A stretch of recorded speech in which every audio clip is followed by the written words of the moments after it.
Hello and welcome to our discussion on solubility equilibrium. Let's untie some bows.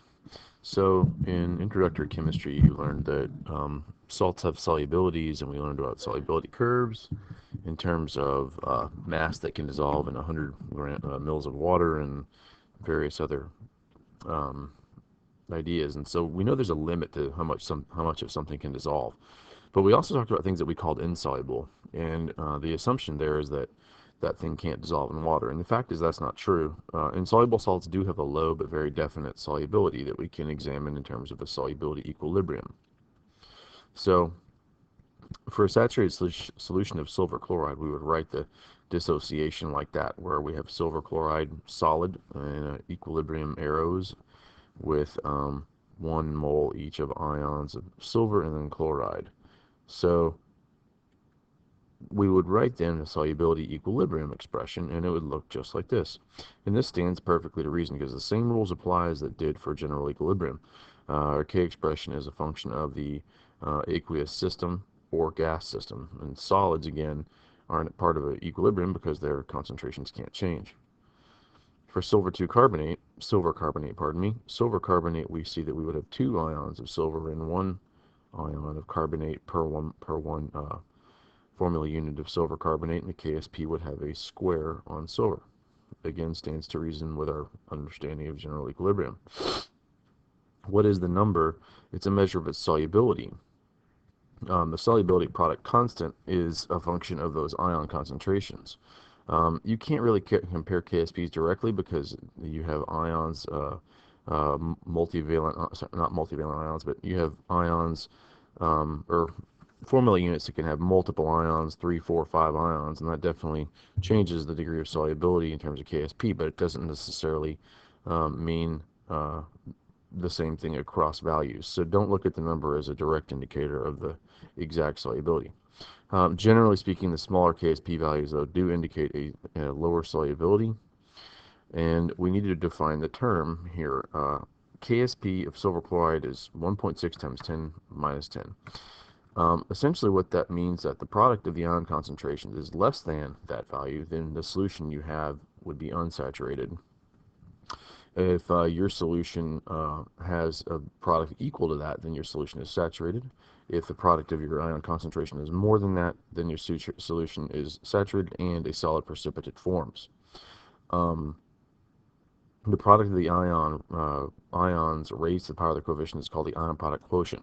So we can calculate a K just like we do a Q, or Q just like we do a K, as in general equilibrium. And just like in Q versus K discussions for general equilibrium, when Q is greater than K, that means that we have a value larger than K, and thus we would have a precipitate form. Q is less than K, no precipitate forms. So a term we need to talk about is molar solubility, and molar solubility is essentially the solubility of 1 mole of a substance in 1 liter of water. You can put however much you want to in. It's that solubility is how much will dissolve in a liter of water. So molar solubility, we could use that value to find KSP. We could use KSP to find molar solubility, and we could do that in the presence of a common ion that might be present in the solution already, and we could determine whether or not a precipitate forms, and sometimes how much forms. So here's the first example. The molar solubility of silver sulfate is 1.5 times 10 negative 2 moles per liter. Calculate the solubility product constant for the salt. First and foremost, we're going to use a Rice equation to handle this because it helps us see what's going on and define that term molar solubility a little better. It works better to define it in terms of what we see. So here is the solubility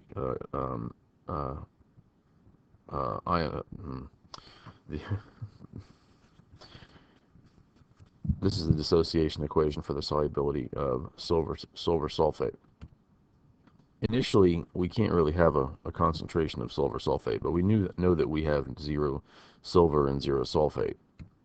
The change is going to be some of that silver sulfate in some quantity is going to be consumed to form the ions, and it's again a function of the molar solubility, which we're going to see applied in a second. Molar solubility is this X value, okay?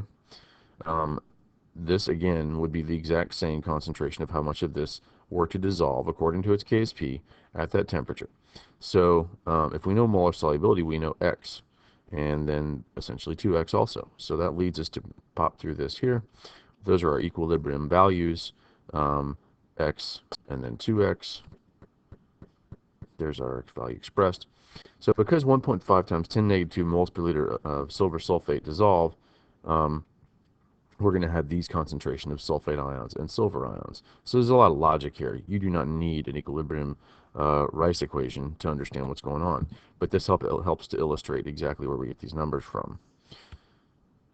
So the ion product constant then comes from your molar solubilities, and we would find for silver sulfate under these conditions would be 1.4 times 10 negative 5. Notice the square here.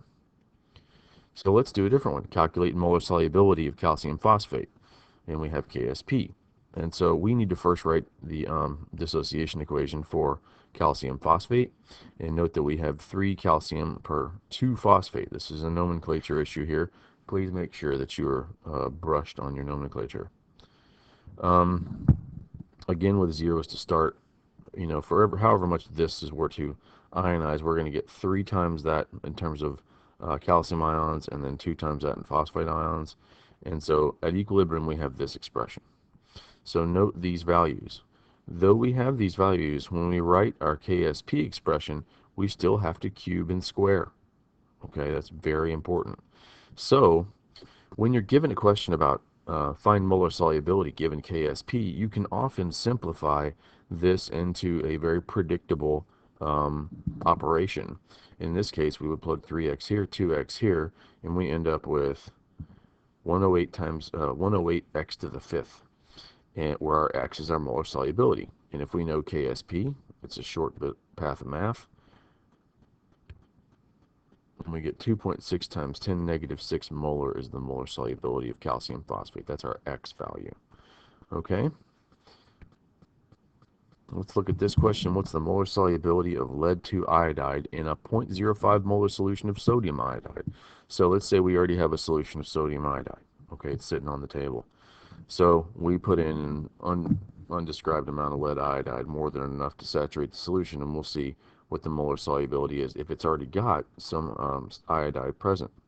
So this is the common ion effect. We already have iodide in the solution. What happens to the solubility, the molar solubility of lead 2 iodide? So here's the dissociation. And in our equilibrium system, instead of having 0 at start, note we have the common ion that was present before we began present already. So we will have our changes, which we're used to, and then we'll have our equilibrium expressions. Now, pardon me. How do we handle this? So this is our equilibrium KSP expression. What you didn't get in the question was this value here, which we kind of need, our KSP. So once we have our KSP, note that we have all this jazz. Now, here's some good news. Often with these X values in molar solubilities are going to be very small. So we need to solve for this X to determine if it's plus or if it's less than 5% of this. So let's go ahead and do that. Yeah, we have 5.6 times 10 negative 6 if we neglect the X here. Again, we can neglect the X if the value determined when you do neglect is 5% or less than what you were adding to or subtracting from. So in this case, it's 10 negative 6, which puts it 4 digits this direction, which is well within our 5%.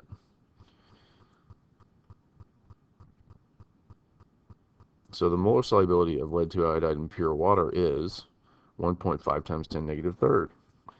This is a given value, I'm telling you, because when you have a common ion present in solution, it greatly impacts the solubility, the molar solubility of a salt. So this is just a known value that I was giving for comparison, and this is the value when we have a small concentration of sodium iodide already present. Final question, exactly 200 mils of that molar barium chloride are added to exactly 600 mils of that molar potassium sulfate. Will a precipitate form? Okay, we got to know some information first. Here is the double replacement reaction. Barium sulfate will precipitate. This potassium chloride will not. So we need to write the uh, concentration of barium, and then we need to write the volume, and so that gives us a molarity of barium ions. And then we do the same for potassium sulfate to get sulfate's concentration and the total volume now, okay? 800 mils total. And so we calculate the number of moles present, we calculate the volume, and that gives us a molarity of each ion, okay? Once you have the molarity of each ion, we can calculate the Q for this system, and then we can compare to K. So this value is given. This is look us up in table in 2017. It should be given in the question, and then we will find a Q. In this case, our Q value is much, much greater than our K. Therefore, a precipitate would certainly form. So just real quick, regarding working with a question like the one we just did, where we were given a system and we had to determine whether or not a precipitate forms. The volumes are sometimes equal, sometimes not. When they are equal, you can just have the concentrations. But in the question we just had, we had different volumes, so it was a little strange. But ultimately, you can shortcut a little bit with these if you want to simplify your life.